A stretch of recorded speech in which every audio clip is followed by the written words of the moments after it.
no Congresso há projetos que tentam colocar justamente essa definição dentro da Constituição do Exército, das Forças Armadas, perdão, serem um poder moderador. Gostaria de entender a visão do senhor, pela experiência como militar, presidente do Superior Tribunal Militar, sobre como o senhor também analisa essa questão constitucional. Você vê, o poder moderador, eu não sei em que lugar do mundo existe o poder moderador, mas sei que foi uma invenção de Dom Pedro I.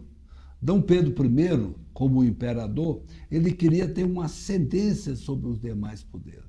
Ele, inclusive, dissolveu aquela Assembleia Constituinte e colocou a sua comissão, e ele colocou na Constituição de 1824 a figura do poder moderador. Isso para, de alguma forma, ter uma ascensão sobre os demais poderes. Quando veio, então, a Constituição de 1891, após a Constituição, então,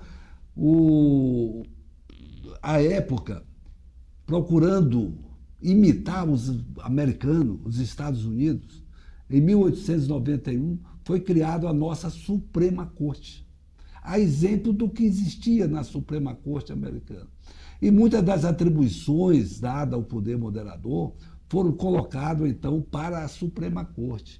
Então, a Suprema Corte acaba sendo o poder judiciário como um todo, o mediador desses conflitos. É ele que interpreta as leis e, falando, então, de Constituição, cabe ao Supremo Tribunal Federal interpretar essa Constituição. Na nossa definição, que ficou essa dúvida, né? As Forças Armadas visam a defesa é uma instituição de Estado que visa a defesa da pátria, a garantia dos poderes constitucionais e, por solicitação de qualquer um deles, a garantia da lei e da ordem. Então, para mim, não tem nada que vá dizer que os militares vai ser essa figura do poder moderador. Primeiro que as Forças Armadas não são poderes. Os poderes da República são executivo, legislativo e judiciário. Então, eu não vejo, eu inclusive acho que aquela definição, os nossos constituintes foram muito felizes em definir, então, o papel das Forças Armadas. É aquilo mesmo.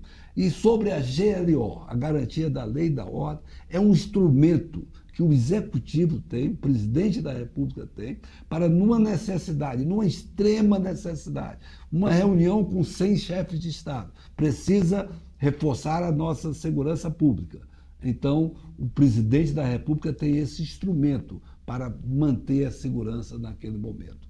Então, também não vejo a GLO, vejo que está perfeito. O artigo 142 da Constituição está colocado de uma maneira perfeita e nada mudaria naquele artigo 142.